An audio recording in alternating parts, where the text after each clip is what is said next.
Welcome to the Estate Professionals Mastermind Podcast, a podcasting community by estate professionals for estate professionals, where we share the ideas and the access to people that help you work less, earn more, and do good in your community. If you get value in this free content, be sure to check out estateprofessionalsmastermind.com, where you can get live classes, access to weekly coaching, and free courses. To learn more, you can visit estateprofessionalsmastermind.com. Let's jump into this week's episode. I'm Bill Gross. Welcome to our group coaching for the probate. Wow, I don't know if I don't have all the words down. I got to work on my introduction here. This is a broker group coaching call we do every Tuesday at noon Pacific through 3 p.m. Eastern Time as part of the Probate Mastery Program, the Estate Professionals Mastermind Group. And additionally, if you are a alumni and alumnus, technically, of the Probate Mastery Program, we also have a Facebook group, which is Probate Mastery, and great place for sharing ideas, best practices, leads. We get people pop in there and say, hey, I need an attorney here. I need a realtor there. Great place to peruse. I'm Bill Gross. I am merely a fellow alumnus of this program, though I do kind of some teaching. I organized this call, but quite frankly, I only did this because there came a time that Chad couldn't do it weekly, and I need this. I need the camaraderie. I need sharing the best practices. I need being held accountable. And so I really stepped forward to offer to do that. And as a result, we do this. So I'm a real estate broker. I'm based in Los Angeles. I'm building a national team of real estate agents across the country, as well as a network that we refer leads out to and participate with. I have my own program on Thursdays, probateweekly.com. I'd love to have you join there if you're interested. That's probateweekly.com every Thursday, 4 p.m. Pacific time. And I have my own Facebook group associated with that called Probate Experts, and that's free. And if you're here, we'd love to have you join that as well. So the purpose of this call is to work together. What can we do to sell more houses, to bring more value to our customers, and then ultimately we make more money? So that's kind of the question of the day. And so, I could ask you guys, and we have the call right now, 38 people. If you don't count me or McKenna, so we have 36, let's say, practicing real estate agents or people who are at some level looking to build their business. If I say to you, who has a victory to share and or a problem you need help with, we all should have both victories and problems. And if you don't, you're not working hard enough. I can assure you that if everything is going smoothly, you're not challenging yourself enough. And if you don't have problems, you're probably not out working, doing things you need to do in your business. I could share for you guys an hour every week on my victories of the week and my problems of the week. I'm not Superman. I'm not doing that much business, but I am doing a consistent, great business as a result of the principles taught in this program. So I'm glad to have you guys jump in. It's meant to be participative. It's not just a Zoom call. If it was just me, because I'm so good looking and charming, we'd record it, put it on here, it'd be a webinar, and you'd watch it. It's meant to be participative because I know that if you're really building your business, you have questions, challenges, or problems, and we're going to work on them together. So if you have one, raise your hand, jump in family style, or put in the chat box, and I'll reach out to you, okay? I have a question just to start the day. Who here has been involved with the bond services? Oh, I have a hand up. Let me ask you a question. We'll start there and then I'll come back to you. With bond services as it relates to your clients, meaning you have a client who is petitioning or the petition was approved to be executive administrator of an estate. And part of the process was they were required to get a probate bond. Who here has been involved in that process? And do you mind just sharing with us what your involvement was and what your experience was? Anybody? I can share mine, but I'd like to get you guys' feedback before I go first.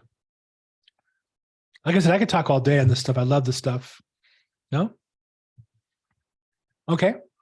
Well, I'll just share with you, in California, unless the will waives a bond in the will that's deposited with the court, reviewed by the judge, and accepted when they open the probate. With that exception, almost always at the judge's discretion, interesting phrase, the petitioner needs a bond.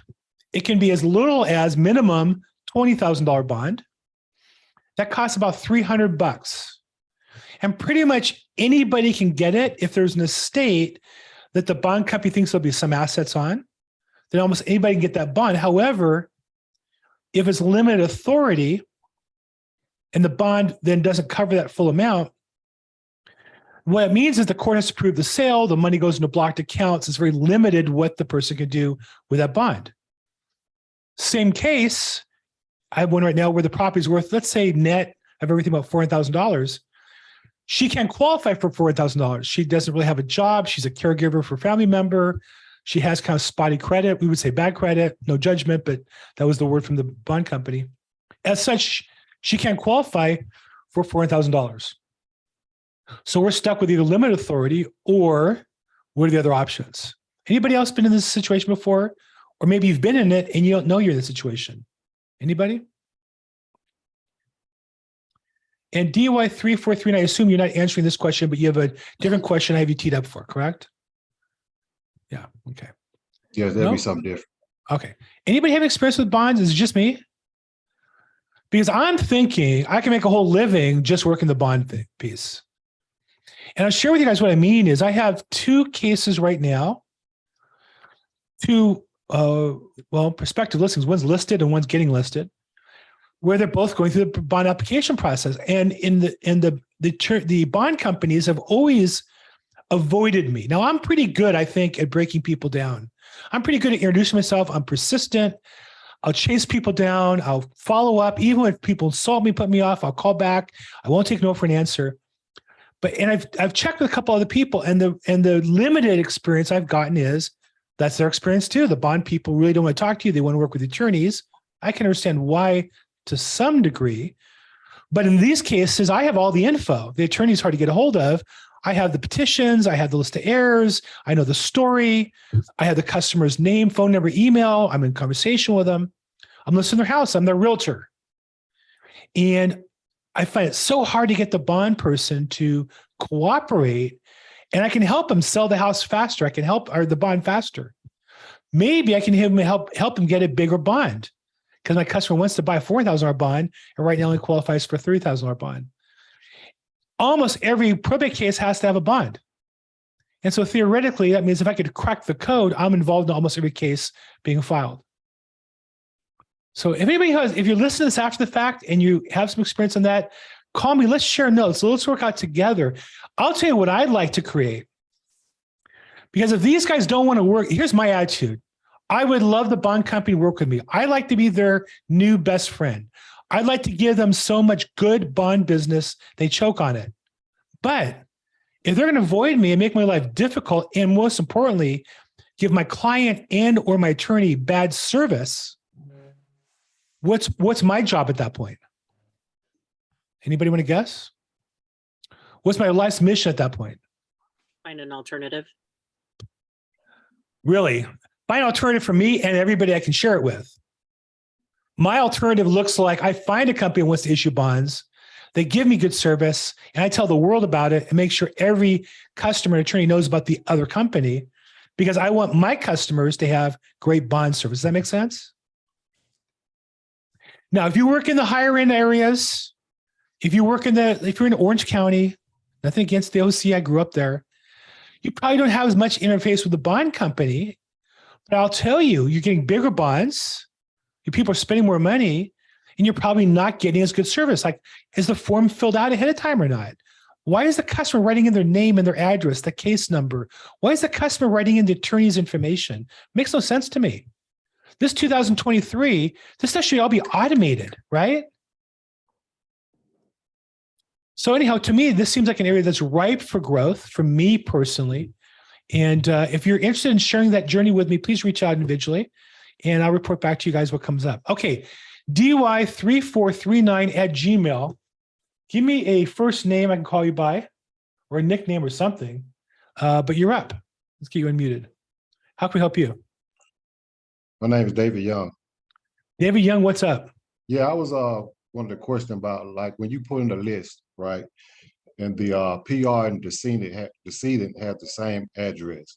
Do you call these people or no? And another question: why would they have to file the probate if the spouse and the widow, the marriage couple is saying it still stand in the same property? Okay, so first question if the petitioner and the address of the last known address of the decedent are the same, meaning the petitioner lives in the property where the decedent has their residence, do I still contact them? I'll be honest with you, I don't contact personal representatives directly. I work through attorneys and referral sources, and they refer me petitioners I call. I used to call petitioners, cold call them. I don't today. I don't need to. It's not the best use of my time today. I'm not saying you shouldn't. I'm just saying that, I would be honest with you. I'm not going to sell you products, and I'm not going to tell you I'm doing something I'm not doing. Fair enough? Right, correct. Because I used to, but I stopped. I was just trying to get the anybody else's suggestion on whether they still doing it or not. I haven't called them in Right. months. Right. I go bypass them. Go to the one at least with the out of town address or a different address instead of the same. Now, you're talking about petitioners that are with an attorney or that are on their own pro se filings. Well, with an attorney, with an attorney or on their own. I think you'll find the attorney will normally put their address for the petitioner, not the petitioner's actual address. And they'll put their phone number and email, at least in my experience in California for sure, they'll put in for the petitioners their phone number and their email rather than the actual petitioner's information. And normally in my experience, the only time you'll find the petitioner's email or address is if they're without an attorney, pro se, depending on where you do business. That's my experience. As far as in the same property, they might have been living with them. They could be a girlfriend, they could be child, they could be, have been caregiving for the person. Is a pretty common case, I find. Family member who's living there and caregiving for him. So I don't know that I would not call. I think one of the things I would always say is I would call anybody.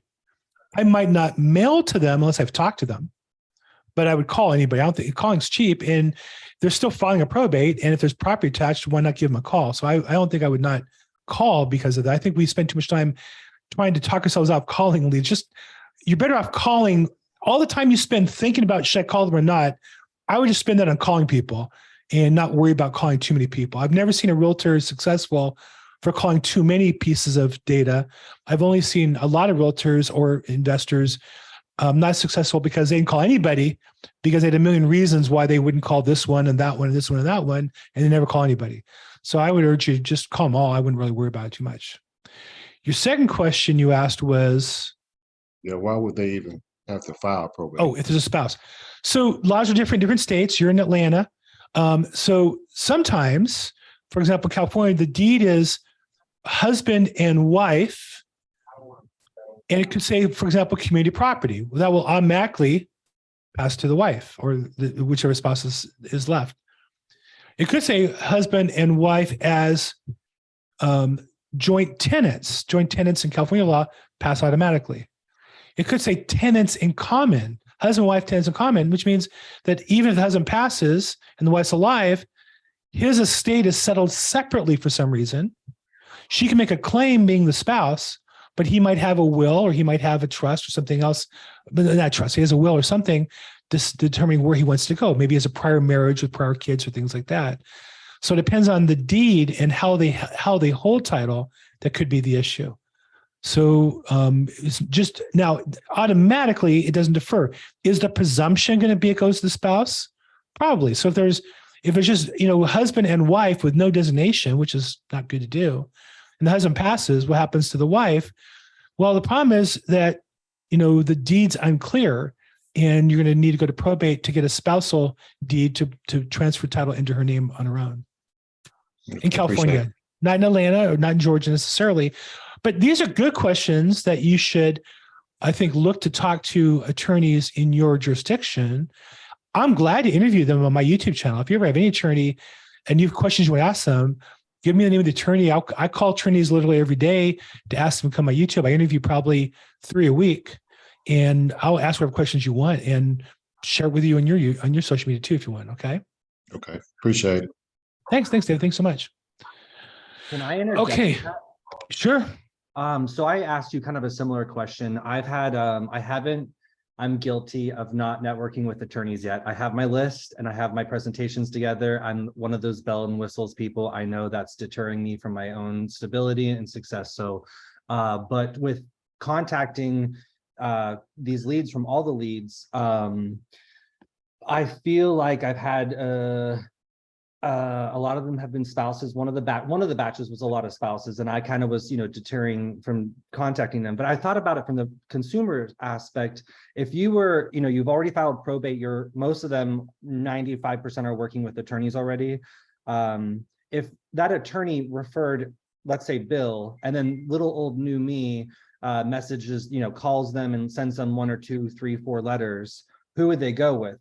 Who the personal referral is from the attorney, or someone that's new that wasn't referred and that's just blasting them with calls and letters. So I think I'd probably go with if I'm connecting with my attorney and my attorney recommends Bill, I'm going to go with Bill, because I just feel like referrals are like some of the best ways of getting business. What are your thoughts, Bill? You're the professional. You're the one. Daniel, I think you need a hug. I feel a lot of tension and pain on this subject. And I think that you come across to me as being very sensitive, and that's great. It's a great trait to have. But I think you're letting it get in the way of you serving your prospective customers.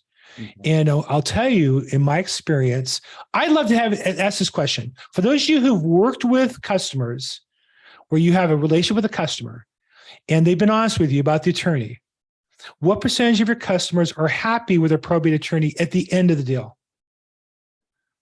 I mean, everybody's happy when they sign a contract up front, but I'm just curious to see what your feedback would be. What percentage of customers, when the escrow closes, or the probate closes, or the probate's been open for you sold the house and you call them back 9 days later and the probate still hasn't closed, what percentage at that time are happy with the customer? Anybody want to answer that? Put in the chat box.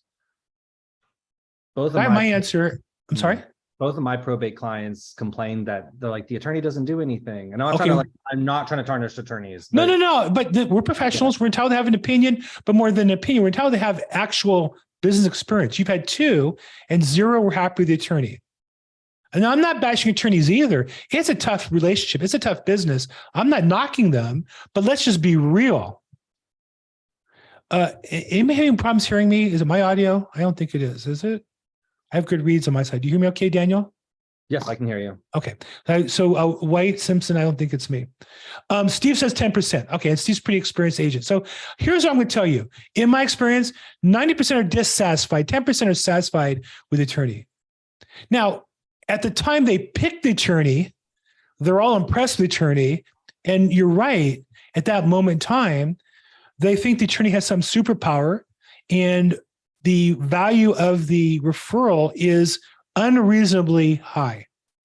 Our job as salespeople is to break that down if we can give the customer better service. If we can't, if we're just the same as any other idiot realtor out there, and you know what I mean when I say that, just take your roster.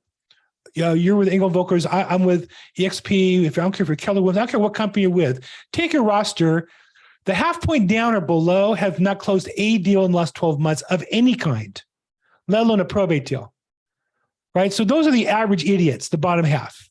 When attorneys see realtor, they see a little R on our head, they think we're the same as all those other people. If you are, you're gonna have a tough time selling them and using you. But if you're not, if you're like me, you're experienced, knowledgeable, committed, connected, I'm bringing more value to the attorney and the customer. All I have to do is prove the truth and I get the business. So you're concerned with, well, the referral might be tight. It might be upfront. And by the way, that's why you don't give up on it, because the more they interact with the attorney, in my experience, the less they like them. And the less valuable that referral becomes. And by the way, bad attorneys refer bad realtors. So now they have an interaction with a realtor who's below par, and that then gives you a chance to, by comparison, be above them. And so I've literally had, I can think of one lady in particular, on one listing in particular, where she said to me, well, our realtor referred us to our attorney referred us to realtors, and we have 2 others we're interviewing. We'd like to add you in on Tuesday. We have interviews from 10 to 2, pick a spot. And I said to her, look, I really do appreciate it. I appreciate you can't distinguish me between the other agents. I'm going to wish you good luck. I really don't like the beauty pageant approach to business. Usually I'm referred from people. But if I can help you, reach out anytime. I was polite. I was humble, I believe. and let it go. And I sent her a nice email, thanks for the time. And if I can help in any way, please circle back. And I copied the attorney. She called me back an hour later and said, I watched your YouTube video. I didn't realize you're different than those other real estate agents. We'd like you to list the house. Now, obviously, if I was a better salesman, I would have got that on the phone call, or maybe I would have closed the appointment and gone. At my age, I'm 64, given my personal life today, don't want to bore you with my details, but the way my life is structured, I really don't want to go out to a house to pitch somebody to list with me. I'm past that stage of my career. I don't have to. And it's not efficient for me. I'm not saying you shouldn't. I'm saying I don't, okay? With all humility and all respect. So for me, it doesn't make sense to do that. But I then have to be that good that they're going to pick me. So I would urge you, Daniel, one of my favorite movies of all time is My Cousin Vinny. Have you seen it? Oh, it's been a while, but I'm writing it down. It probably came out before you're born. I think if you ask any attorney 50 or older, they'll tell you that's their favorite movie on the life of attorneys. There's a scene in that movie that I think about all the time. The movie is about two cousins, and at one point, one cousin has one attorney, and the other cousin has another attorney, Vinny. The cousin who doesn't have Vinny has an attorney. It's kind of sad the way they make fun of the attorney because he stutters. And I'm very sensitive to that. My best friend growing up stuttered, and it's really terrible to make fun of people. It's just terrible. But anyhow, it's a movie, whatever. But at one point, it wasn't that he was stuttering. It was that attorney was also not very smart, not very good attorney. So despite the stuttering, he just wasn't very good. At one point, it became obvious he was incompetent. And the cousin said, "You're fired." And he pointed to the other attorney. "I want you to represent me." In my mind, that's what I want customers to do. I want them to point to me and say, "I want you to sell my house," with enthusiasm, with vigor, with conviction. That's the standard that I want to get to. They're not all there. I get more every day that way, less the other way. So I would just say to you, in your head, you build all the stuff about how they are and the referrals and this and that. And I would just say, focus on being so good, they're going to pick you. Don't worry about that. Don't give them the choice. Be so good, there's really no choice. Perfect. Make sense? Yeah, totally. Any other question on that? No, I just wanted to interject because I feel like I was having the same kind of the December batch of leads from all the leads. I was kind of having the same issues. So I will say that, I'm not here to bash them. I started the business buying their leads and cold calling petitioners, but I will say, I think it's the biggest mistake for newer agents to make, to bypass your COI and the probate business that's in there.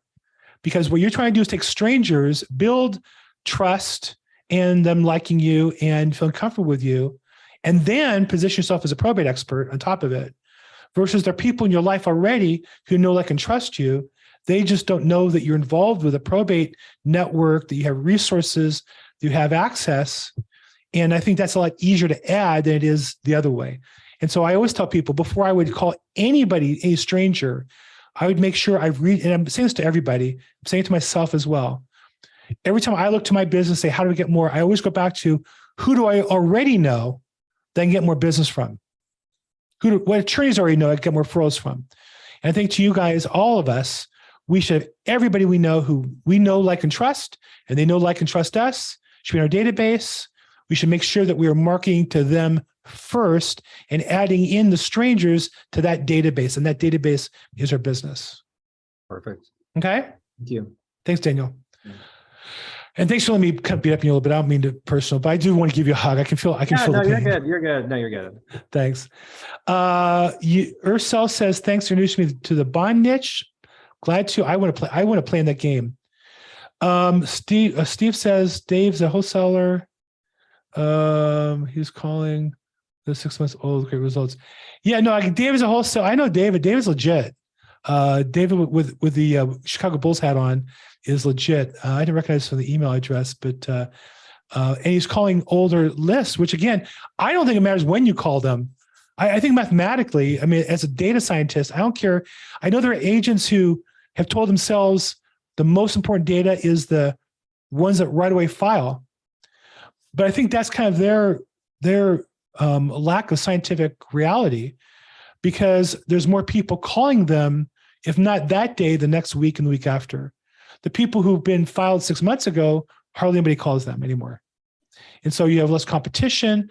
And again, to Daniel's point, when you call them right away when they file, they're still kind of in the honeymoon period with their attorney, and the attorney's referred them a realtor. Whereas 6 months later, and the attorney hasn't filed the paperwork they're supposed to, it doesn't explain things to them. I just can't tell you how much of my day literally is either for attorneys who ask me to take on that job for them, to communicate with their customers, non-legal stuff, administrative stuff. That's my pitch to them. I'll handle a bond application for you. I'll handle the insurance, the evictions, those things for you. Or customers complaining the attorneys aren't doing that job for them, and I'm doing it in lieu of that attorney. That's my whole day, basically. And so that's how I earned that relationship. Joyce says, can you explore the bond niche with me? Joyce, it would be my distinct honor. I suspect some of the same companies that I deal with in LA are there with you in the OC. It'd be great. I think it'd be a great way to share. Joyce, please feel free to reach out, or I'll reach out to you when appropriate. Okay. Teaching. Yes. Okay. Husband said the carrier, no, 10%, fine. 99%. Here's an interesting one. Pete says 90% of my probates have been happy with their attorney we both fired. Pete, I got to tell you, that is now, if it's only because, can we talk a little bit, Pete? Can you jump in here real quick? Can you clarify that? Yeah, go ahead. The 99%, is this because you work with a small handful of attorneys that are great, and you guys are working together as a team to deliver great service, and that's the outlier? Pretty much. There you go. How do I know that? I've got about. How do I know that? I have about 12 attorneys on my spreadsheet that I can work with, and I have relationships, but I have about 4 that I deal with. We work all the time together. And that was the one outlier. And he finally, yeah. Okay, so you're the outlier of my data set in that you have a few deep relationships that predominate your business. That's why most of your clients are happy with the attorney. Right. Because if you took a random set of probate filings, you're in Colorado. If I took a random sampling of customers filing probate with attorneys in Colorado, would you think they're at 99%, or they're closer to my number, or somewhere in the middle? I'd say closer to your number, from the middle to closer to your number.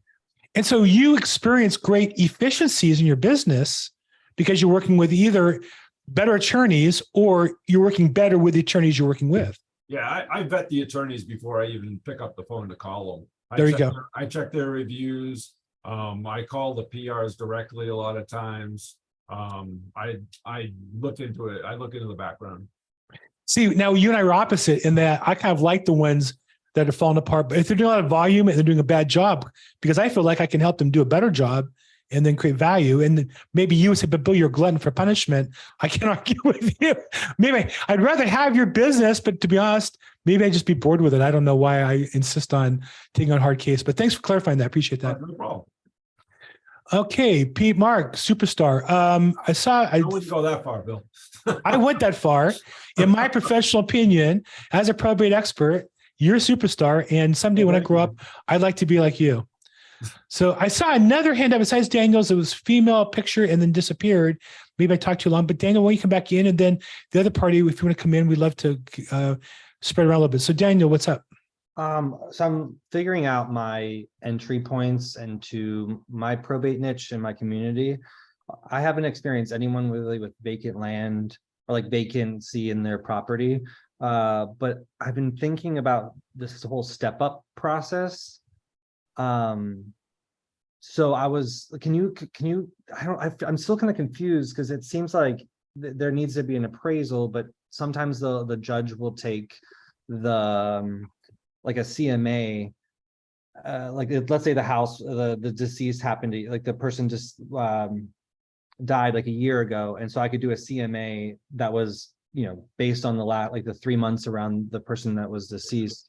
and they inherited the property. Can you talk a little bit more about how I can articulate the step-up process? Do you use that as one of your entry-level points? What was your thoughts on that as an entry point?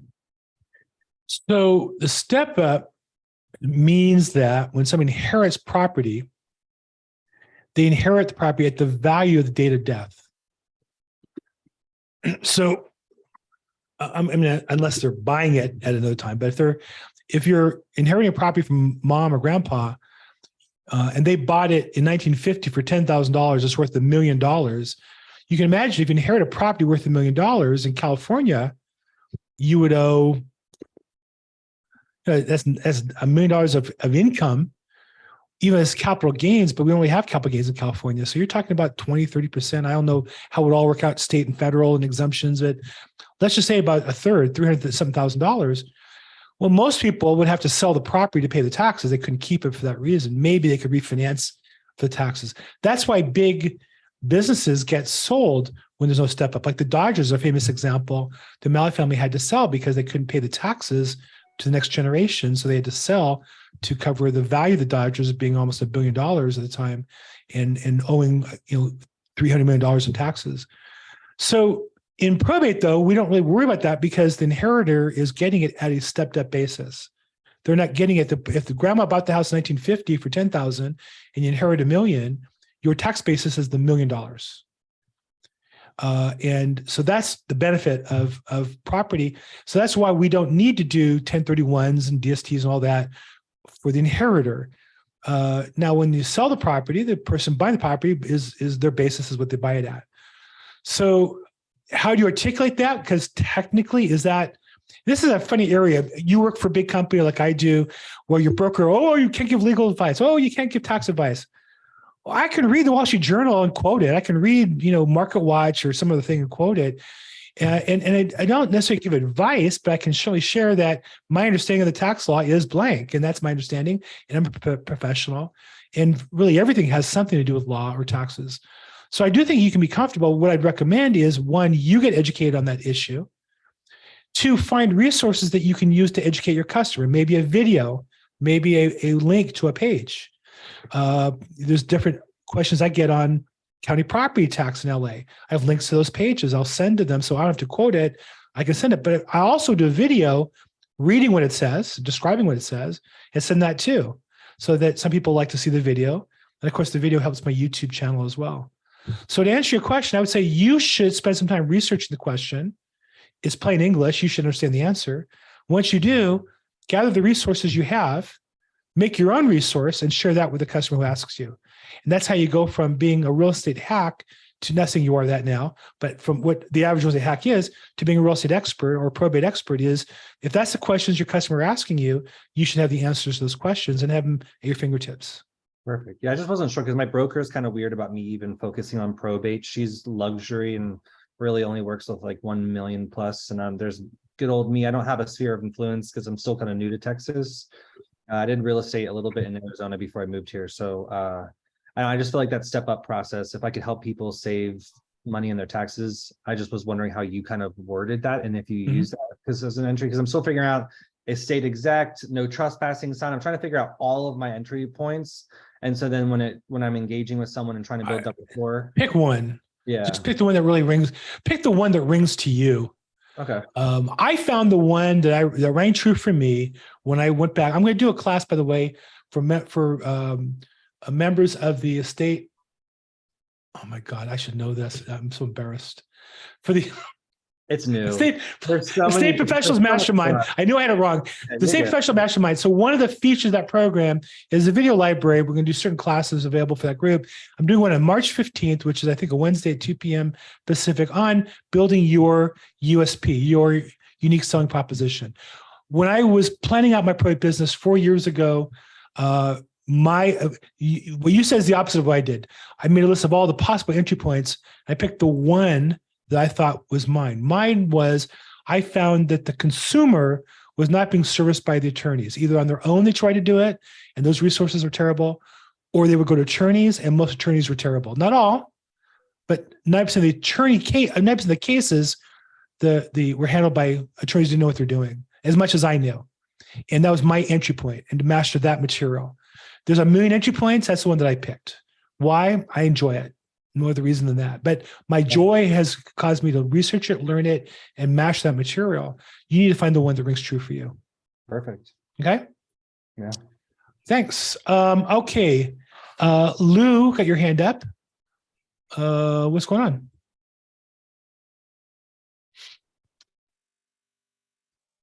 Bill, did you say Nordis? I have Lou next. I didn't see Yeah. Nordis's hand up. Bill, you hear me? Oh, sorry about that. Yeah, my hand. Hey, Lou, what's up? Hey, man. Hey, Bill. Awesome, man. Thanks for taking my question. I was just, I just got, and thank you for doing everything you do. That's Thanks. okay. Hey, man.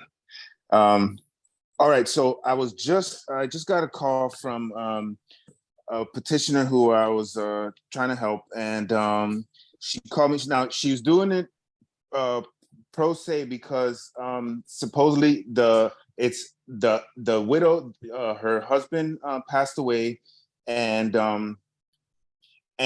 there's only like they don't own a house or anything, and there was only like a $8,000 bank account or something that the guy had, right? So she went and she petitioned, she filled out the paperwork and took it to the clerk, and she just called me now saying that she was gonna forward me the email, but supposedly she got an email from one of the girls who works at the clerk's office that said that her petition was denied. And she doesn't know what to do, and I'm trying to figure out how I can help her. But as the wife, what could she do? Like, why would and then the lady said that she should have received some email from the clerk, but supposedly she didn't get it. So she checked her spam, she checked everything, she doesn't have it. So she doesn't even know the reason why she was denied. What do you think could have been the reason, and maybe what can I have her do, or what can I help her to do to see if she can figure out a way to get this corrected? I mean, because it's really weird. And then she says that the husband's side of the family, she had the husband had the sister as a beneficiary to a life insurance, and so they took all that life insurance money went to the sister, and then as the wife, she didn't get anything, so she's like upset. She doesn't have any money. She was just trying to get the little $8,000 out of the bank account to help with the two daughters that she has now on her own. So I'm just trying to see what I can do. Like, I have you heard of it? Where I'm sure. You know everything about this. So No, I don't know everything. That the petition. Well, yeah, almost everything. So there's a lot to unpack there. A couple of things. If all there is, life insurance, it has a defined beneficiary, so it doesn't go into the estate. Decedent passes, the insurance policy says who gets the money. Oh, whoever. In your case, right. You said the siblings. That goes there. That's not that does has not. Well, right. No, when he took out the insurance, that's what he wanted for whatever reason. That's what he did. Right. Bank accounts, securities accounts usually have beneficiaries as well. Bank accounts usually don't. Bank accounts usually need to be probated. However, in most states, I know you're in Florida, have a threshold. In California, it's less than $167,000. You don't really file a probate. There's like a limited probate or streamlined probate that really looks like an affidavit that the petitioner states so-and-so died, here's the death cert, there's no will, and I'm entitled to the money for this reason. I'm the spouse, I'm the whatever the heir would be, and it gets filed. Why it was declined? I don't know. I wouldn't want to speculate. I would try to find out why. Maybe go to the court and meet the person, see if you can help out, or drive your customer to the court, your friend to the court, and try to find out. I don't know. Good opportunity to learn the answer rather than ask me. When I grew up, when I asked my mother how to spell a word, she would say, well, go look in the dictionary. And she'd make sure I walked down to the den and got the dictionary and looked it up and told her how it was spelled. I'd say the same to you. I'd find out, get the customer to get you an email or letter or whatever, and then go with her maybe to court to get an explanation. Good chance to learn about it. And then once you learn about it, do some social media or do a video on it, share it with people that you know. Because I'm sure if one customer has that problem, I'm sure other customers of yours have the same problem. They won't give. I would have to go with her to the Right. courthouse, right, to be able Right. for them to give you the information. What do you no have other way better- around it. What do you have better Yeah. to do with your life? No, for sure. This is important. Yeah. With a customer at court, to me, that sounds like a winner chicken dinner. Yeah. Okay. Okay. All right. That's what I'm gonna do. All right. Thank you, brother. Appreciate Thanks. it. bro. Thanks. My pleasure. Thanks. And Nordis, hand up. Let's get you unmuted if you can. Hi, Bill. Do you hear me? I can hear you. Awesome. Thank you. The internet is pretty bad. And thank you for everything that you're doing, by the way. Thank you. Is this the right platform to ask the question about branding? I know you've mentioned it Yeah. before in this. Go ahead. Okay. So I'm having a We're little not bit talking of about a branding challenge. cattle or ourselves, or branding in marketing sense, right? Marketing in marketing sense to probate attorneys. I've And been watching anyone going Yosemite. through the process. I've been watching Yosemite, which has been about branding cattle. So when you said branding, I wasn't sure. Go ahead. It's a joke. Okay, so one of the challenges I'm facing is I'm in the process of rebuilding my website, and I want to make it so that I have a specific section on how I specialize in probate. I've had really good success with a lot of attorneys and getting referrals from them, and that's the challenge I'm facing. I mean, I'm thinking of going with what you have proposed or recommended in the past, of having something related to transitions and life transitions in where I'm at. My question is it wise to have a specific website that just caters to that probate space? Or do you find it that it dilutes what I do if it's part of a main website where it covers all the other areas I specialize in or I work in? So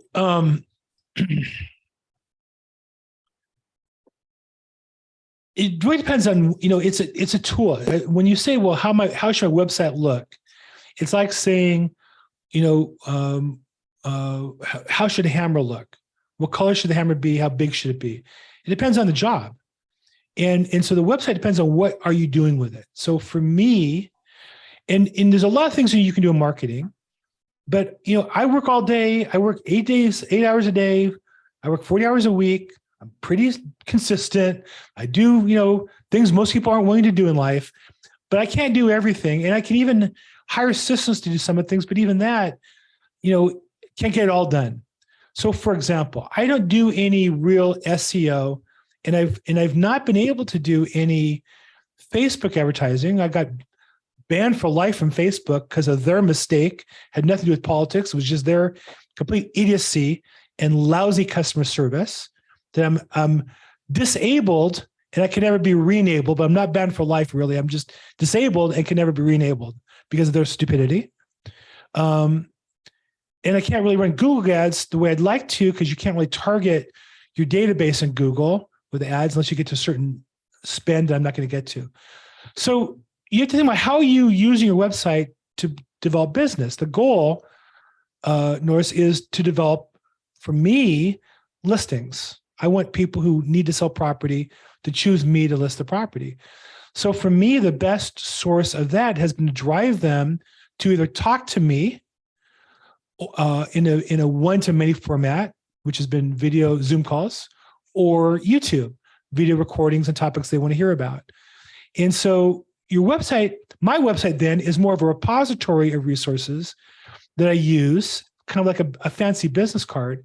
So when somebody says, oh, well, tell me about that, I can send them a link, and the link happens to be on my website. So when they're done getting the information they want, they might click around and look at other things on my website. It's not a major source of my business. Maybe I could do more, but at least as I sit on it, it's only worth so much input. So I do pay allleads.com for their probate website. I got their permission, because I do pay, to copy the content onto my other website with a company that gives us a free website. That's great. but it doesn't have the content. So I bought all these content and put that on the website. And then but I also use landing pages and lead pages for other things like my weekly podcast is a page in Eventbrite that captures their name, address, phone number, and email. So again, it depends on what you're going to use it for. And I think you have to think about, what are you marketing? What are you trying to get? Just because you put something out there doesn't mean anybody's ever going to see it. You have to drive traffic to it. And normally we don't want to drive traffic to the front page of a website. You want to drive traffic to some page in particular that both gives them what they're looking for and gives you, if they're excited enough to share with you, their information. So I don't know if that helps. I'd be glad to talk to you more in depth, or if that helps at all, or you have another question on that. Thank you. No, it helps. It helps a lot. The purpose of the website was really to provide answers, content, valuable content, whether it's videos or facts, about what the probate process looks like. And for attorneys, I was going to just share testimonials from other attorneys that I'm working with and how we make it easier for them. So that was really the purpose of that, and start promoting it a lot when I go to community events and I meet attorneys in networking events. Yeah, but I think rather than so if your main website is about selling houses and buying houses and all that, because you also do that, you might link, when you send a link to the attorney, give them the link to the testimonials from attorneys, or link to something specific on your website. And while they're there, they'll punch around and they'll call you back and say, hey, by the way, notice I'm thinking of buying a house here. Can you help me with that? So they're on your website already. But I think rather than point them to your main domain, you want to send a link to the particular content that you want them to see. Got it. Okay. And the last question is, the other challenge I'm having with my partner is their opinion is that I should be specialized in probate, and really making it clear that I only specialize in probate, where I feel like I would be missing out on a huge audience outside of that. So do I lose any credibility because when someone goes on my website, they see that I do all these other things? That is not my experience. My experience is, I'll give you an example. Now, I don't want to get too political here. Anytime you bring up COVID, it inherently becomes controversial. But if you think back when you first heard about COVID and were first scared about it, if your best friend or your cousin that you had a close relationship with was a world-renowned brain surgeon, but they knew nothing about virology, they knew nothing about, colds, would you have valued their opinion on COVID more than an average person? I think most people say yes, because you expect that an expert in one area can handle the basics in the other parts. And at that time, all we had was basic information. Again, I don't want to get into the politics of COVID, but my point is, I was worried about that if I positioned myself as a probate expert, people wouldn't call me with routine selling houses. Now, I will say to you personally, I don't show houses to buyers. I refer them to people on my team. And when somebody says they just have a retail house to sell, the problem with that is, in my experience, because they think all of us are the same, they're going to want to interview 3 or 4 agents, or they're going to want to, well, are you going to hold an open house every single week for the rest of eternity on my vacant house kind of stuff? So I think you have to think about the business you want and make sure you market to that. But I would say that I had more people say to me, well, I know you're a probate expert. Can you sell my house in North Hollywood? And I would say, well, yeah, of course I can. It's no big deal. I sell really tough deals. Your house is much simpler. I'm sure I can get that done for you and get you the best outcome. Got it. Okay. Thank you so much. Sure. Okay. Let me go through the chat box. I didn't get to, we were talking earlier about people being disappointed with attorneys and realtors. And I think Tisha makes a good point that customers believe they're going to get more from the attorney than they expect. Definitely true. And over time, they'll be disappointed. That's why I wouldn't give up on those leads just because they filed and you went the freshest leads. I think you'll find that the longer they're with the attorney, the more that disappointment grows, and the less value of that referral to that realtor is important to them. And that's why most attorneys are very hesitant to introduce realtors. Steve says, and it's also true, the opposite is true, that attorneys generally do not have a favorable opinion of realtors. So on one hand, I've had attorneys say to me, most realtors are terrible. I'd say, isn't that great? Because that's my competition. All I have to do is be above those people. So I think that's a good sign that if they think most realtors are idiots, all you have to do is not be an idiot, and then you have the business. Okay. Great movie, funny movie. Yeah, Two Youths. Definitely, I would say My Cousin Vinny is a must-see if you want to develop relationships with attorneys. Okay, I think most of this is so far. Okay. Do you have a theoretical delay in contacting PRs, example 60 days? Charles asks me. Again, Charles, I'm guessing there's a little more to this question than comes up. Charles, are you calling personal reps currently? I'm brand new. I haven't enrolled in the other program yet, but I'm just thinking that instead of being quick out of the gate and trying to be the first one in the door, that I wait a couple months to then contact the PRs with a more nuanced approach. There are 13 letters in the digital package, and some of them I think are well suited to a delay, that you're not trying to pounce on people before they even know what's going on. So I'm just thinking, is this a strategy that works, or is born fruit?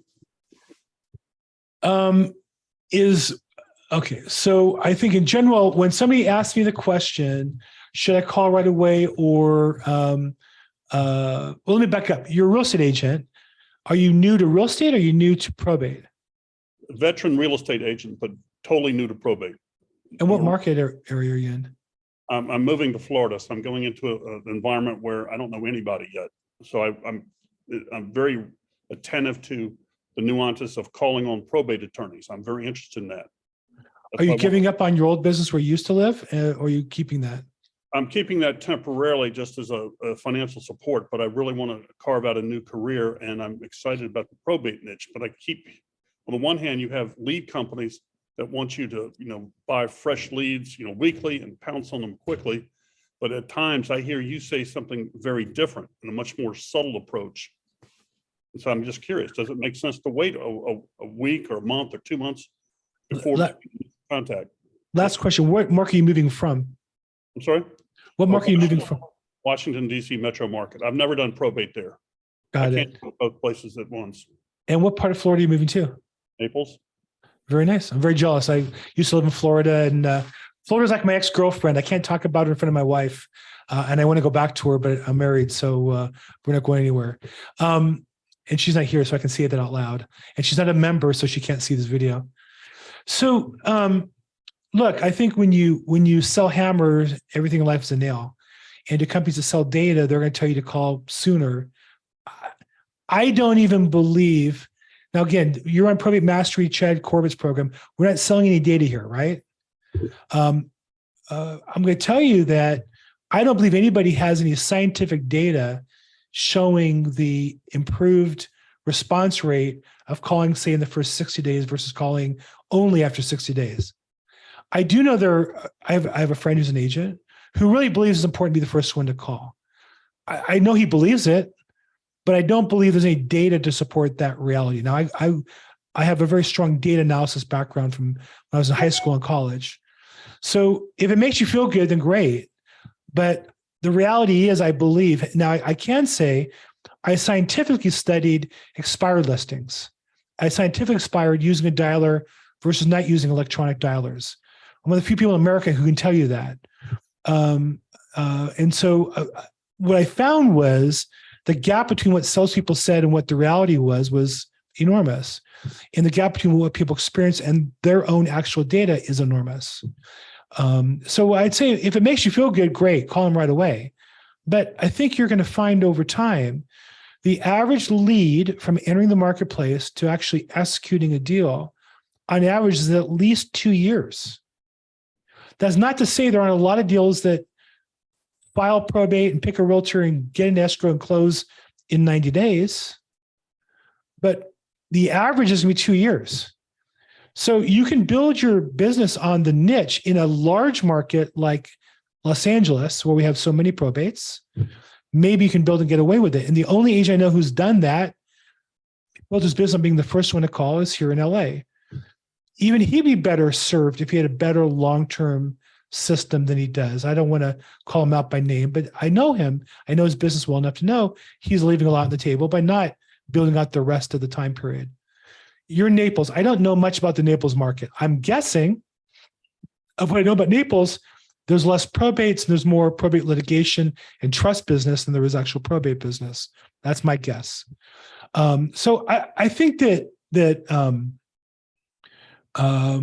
I wouldn't worry about, and like I said, when you first asked the question, I know that is only a question that would be asked by somebody who's not called anybody yet.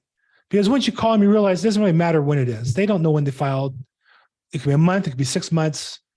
It doesn't. I was responding to what was said earlier about everybody calls in the first week or 2 or 3. And then I think it was David from Atlanta, where somebody had more success waiting after that initial onslaught of calls have been made to the PR. Yeah. Well, people, when they say call right away, they only can call right away once they get the data. So some services will, pick them up right away. Some only update once a week, some once a month. Number one. Number two, I know David says that, and I think a lot of them, but with all respect to David, I don't believe he scientifically tracked both and is going to give us a spreadsheet to say my response ratio on the ones that filed 0 through 6 months was X, and those that were 6 months later is Y, and that's why it's better. That's been his experience. But again, if you believe it to be true, you're probably going to get that response too. So I would say to you, the same thing I say to everybody who asked the question, when should I call? I put all my energy into calling and less on finding the right date. And if you do it for 90 days and track, because in your file has a filing date and you have your contact date, you can build your own data and see where your leads are coming from. But I think that's a fool's errand to chase that answer. I think you're better off. There's only so many leads you're going to get in Naples, and they're all going to cost some amount of money. I think you're better off just calling all those, especially if you're new and you're only going to call, case files that you get from a company, then you might as well call them all as quickly as you can. I wouldn't purposely sit on them for 6 months. It doesn't make sense to me. Good answer. Thank you. Okay, good. Thanks. Okay, so that was Charles' question. Remember, the wealthy ends in probate. It is true. There are plenty of wealthy people who end up in probate, especially retainers. Yeah, it's sad how many retainers. And I think also Ursa would point out, skews African American for whatever reason. Just if you look at the names and the numbers. The dollar amount for the limited probate in California is at 183. It might have been raised up. I at one time it was 150, and the one's 167. I don't know if it is. Daniel says, I've heard of agents losing out on probate real estate deals because they separated their business identity so much. Their friends and family didn't know that they specialize in probate. Daniel, you say you've heard of that. I've been around a long time. I haven't heard anybody say that. I think, again, that's in your mind. I think that's your sensitivity and your fear. I haven't. In fact, I'll tell you the opposite. I know hundreds of realtors like you with that fear predominating them, preventing them from calling people they already know and go broke because they try to start a business with strangers and they ignore the people they already know. That I know for a fact. And I can tell you personally, my first probate deals were calling my center of influence. Because when I took Probate Mastery with Chad, he said, call everybody you know, tell them you're involved with probate. Once you have a sense of expertise and knowledge, I did. And I only got to the D's on that project because I remember who referred me, his last name was attached to the D, and he referred me a seller that I sold, and she had another property and I sold that one. So I just think that, again, if there's one thing I would disagree with, I would say I wouldn't worry about putting them together. My marketing pitch would always be I'm a probate expert. I don't believe it will cost me any regular business. I don't think that, in my experience, that's not true. I know hundreds of agents who the opposite is true. They've been so focused on being separate and worrying about the strangers, the new business, that they lost the business they had. I would make sure everybody knows I'm adding probate to the business. That should be your focus. Steve Carney says I'm in Facebook jail. Well, technically, Facebook has locked me out of their party. I'm not in Facebook jail. It's so funny. Even Donald Trump was banned, has been let back on Facebook. I'm not back on Facebook. So I'm in it as a user. I'm not in Facebook as an advertiser. I just think it's funny how how bad their service. Can I just say, I just really think Facebook's a terrible company. Can I say that for the record? Okay. And Daniel says, okay, Daniel, I think you're going a little deep psychologically here. I'm just going to say to you, I appreciate all that's true in your mind. I think once you start calling people, you'll find none of that's true. People, they'll like you or they won't. If they like you, they'll do business with you. If they don't, they won't. And I think all that, the luxury is the other one. To me, and I don't mean to put down a company like yours, but there are companies and branches that market to the luxury. I think really what they do is they prey on the insecurity of agents who have insecurities. And you have to be with our brand or else you won't get business. It's not true. I used to recruit for Century 21. Our top agents were all luxury agents in Naples, Jupiter Beach, Florida, in San Diego. They were great agents who happened to be with Century 21, and the brand had nothing to do with their business.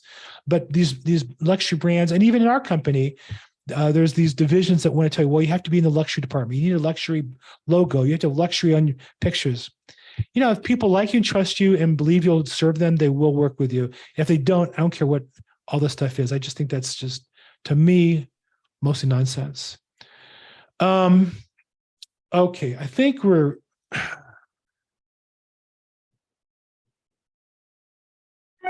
Steve Carney, only a married man would appreciate that humor. Thank you for being in the club with me. Okay, I think I got to the end of all the questions. If I didn't, feel free to reach out personally. I'll go on to the Probate Mastery Facebook group, put a question there, put my name on it. I'll be glad to answer it there. Go on my Facebook group. I'd love to have you there. But I think we covered everything and I'm a little over time. So I'm going to wrap up here and say thank you for being on our probatemastery.com call. And this is the official coaching group for the Estate Professional Mastermind group. Those who are alumni of Probate Mastery, you're welcome to come in as well every week. I'm Bill Gross. I'd love to have you join me on Probate Weekly on Thursdays at 4 p.m. Pacific time, 7 p.m. Eastern. That's at probateweekly.com. Otherwise, it's been a pleasure. Daniel, hope I didn't pick on you too much. Hope we're still friends. If you're here in LA, I give you a big hug and say, you can do this. Thank you, Bill. Yeah. You can do this. Really, you're big enough. This is okay. All that can be true, and you still can sell houses. Trust me. Yeah. And for the rest of you, thank you. We do this every Tuesday, 12 p.m. Pacific, 3 p.m. Eastern time. I'm Bill Gross. I'm a member of the Estate Professionals Mastermind. It's been a pleasure serving you guys today, and we'll talk to you guys soon. Bye, Bill. Thank you. Thanks, everybody. Yeah.